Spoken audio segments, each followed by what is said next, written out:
اس وقت کے آنے سے پہلے کہ تمہیں مصروف کر دیا جائے.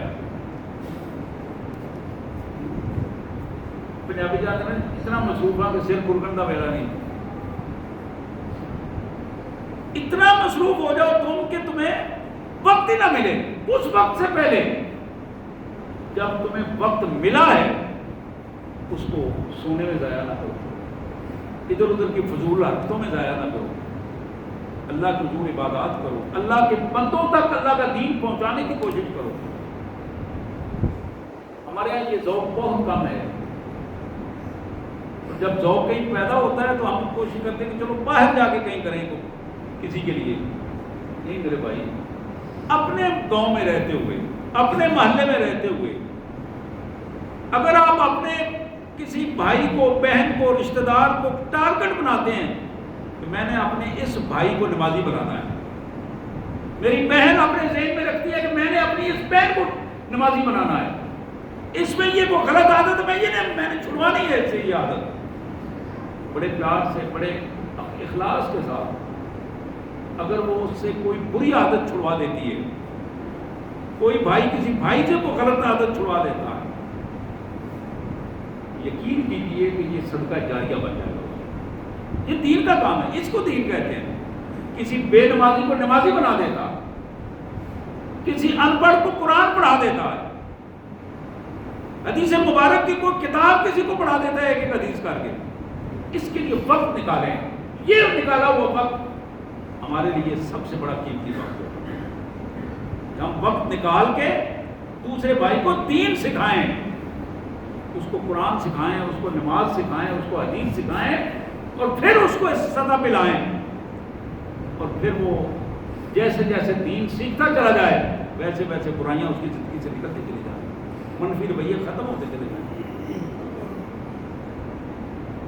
نبی محترم صلی اللہ علیہ وسلم نے آخری بات میں اس حوالے سے فرمائی, وہ حیات کا قبل موتک, موت سے پہلے پہلے اپنی زندگی کو غنیمت جانو.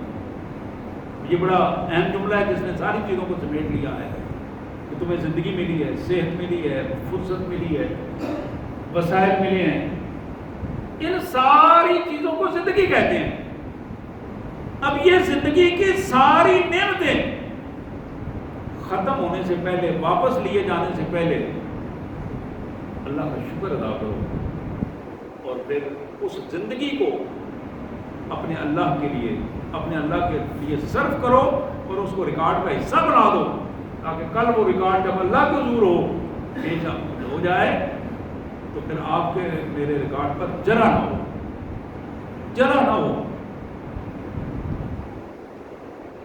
حضور اکرم صلی اللہ علیہ وسلم سے پوچھا گیا, آپ نے فرمایا خدا کی قسم جس کے ریکارڈ پر جرا شروع ہو گئی وہ مارا گیا.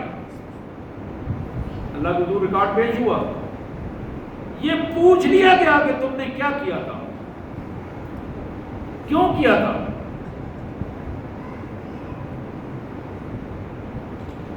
تم اس نگاہ کو اپنی نگاہ کہتے تھے, حالانکہ ہم نے تمہیں امانت دی تھی, تم نے ہماری امانت کو بددیانتی میں صرف کر دیا. یہ زبان ہم نے تمہیں اپنی امانت دی تھی, تم نے اس کو اپنی بددیانتی کے ذریعے اپنی ثابت کیا. میرے پیارے بھائی, یہی وہ بنیاد ہے. میں خصوصی طور پر درخواست کروں گا, اگر میری بات میری بہنیں بھی سن رہی ہیں, اپنے گھر کے ماحول کو دینی ماحول بنائیں.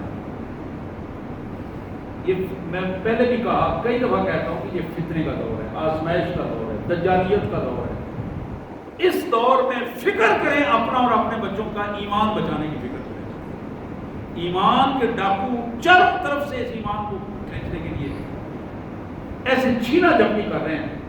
اور میں نے دیکھے ہیں کہ بڑے بڑے دیندار لوگ بظاہر, یقین کریں نمازی لوگ, اچھے لوگ, ریپیوٹڈ لوگ, بے دینی کی زندگی میں, اور اس کو بے دینی کو دین, بے دینی سمجھ نہیں رہے, اور وہ بے دینی قدم بہ قدم بڑھتی ہوئی چلی جا رہی ہے. اور نتائج کیا ہیں, ساری کی ساری زندگی برباد ہوتی چلی جا رہی ہے. تھوڑا سا وقت نکالیں اس بات کے لیے کہ غور کریں کہ میں کہاں کھڑا ہوں. کسی کے کہنے سننے کی تو بات نہیں ہے, خود اپنے اوپر، میں اپنے اوپر غور کروں، آپ اپنے اپنے انداز میں غور کیا کریں۔